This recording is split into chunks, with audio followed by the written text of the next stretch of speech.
আর এবার যে খবর আপনাদের জানাবো, রাজস্ব সংগ্রহে সারা দেশে ষষ্ঠ স্থানে পশ্চিমবঙ্গ। 2023-24 অর্থবর্ষের এই তথ্য। রাজস্ব সংগ্রহে প্রায় 5,000 কোটি টাকা বৃদ্ধি। বিভিন্ন ভাতা দিতে গিয়ে রাজ্যের কোষাগার শূন্য, লাগাতার সরব বিরোধীরা। শ্রেয়সী গঙ্গোপাধ্যায় আমাদের প্রতিনিধি রয়েছেন আমাদের সঙ্গে। শ্রেয়সী, কি তথ্য রয়েছে?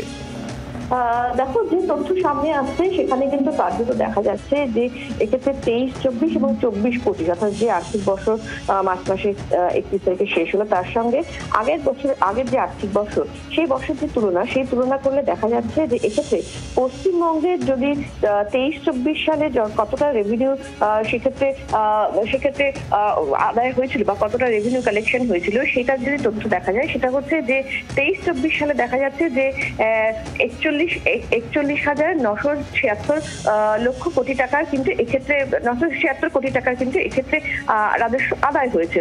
এবং অন্যদিকে কিন্তু দেখা যাচ্ছে যে সেটা কিন্তু এবছর সেটা এই 41,976 থেকে সেটা বেড়ে এবছর কিন্তু সেটা হচ্ছে 46,783 কোটি টাকার মতন কিন্তু সেক্ষেত্রে দেখা যাচ্ছে যে এক্ষেত্রে এই রাজস্ব আদায় হয়েছে।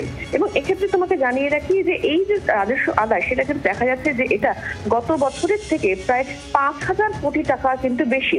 অন্যদিকে যদি দেখা যায় যে রেভিনিউ যে কালেকশন, সেই রেভিনিউ কালেকশনের যে হিসেবটা, সেই হিসেবটা যদি শুধুমাত্র মার্চ মাসের ক্ষেত্রে দেখা যায়, তাহলে দেখা যাচ্ছে যে মার্চ মাসে গোটা দেশের ক্ষেত্রে যে টোটাল যে এক্ষেত্রে যে কালেকশন হয়েছিল সেই মার্চ মাসের ক্ষেত্রে সেই গ্রোথ ফিগারটা হচ্ছে 9.44 গোটা দেশের ক্ষেত্রে। কিন্তু পশ্চিমবঙ্গের ক্ষেত্রে সেটা প্রায় বলা যেতে পারে যে প্রায় আড়াই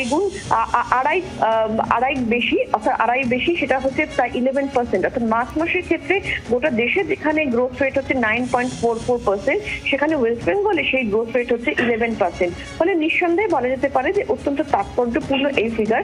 এবং গোটা দেশের মধ্যে যে পরিসংখ্যান, যেটা আমি একটু আগেই বললাম, সেই পরিসংখ্যানে দেখা যাচ্ছে যে রেভিনিউ কালেকশনের ক্ষেত্রে দেশের মধ্যে ষষ্ঠ স্থানে রয়েছে পশ্চিমবঙ্গ। শ্রেয়সী, ধন্যবাদ। বাংলার আওয়াজ, বাঙালির আবেগ, জি 24 ঘন্টা।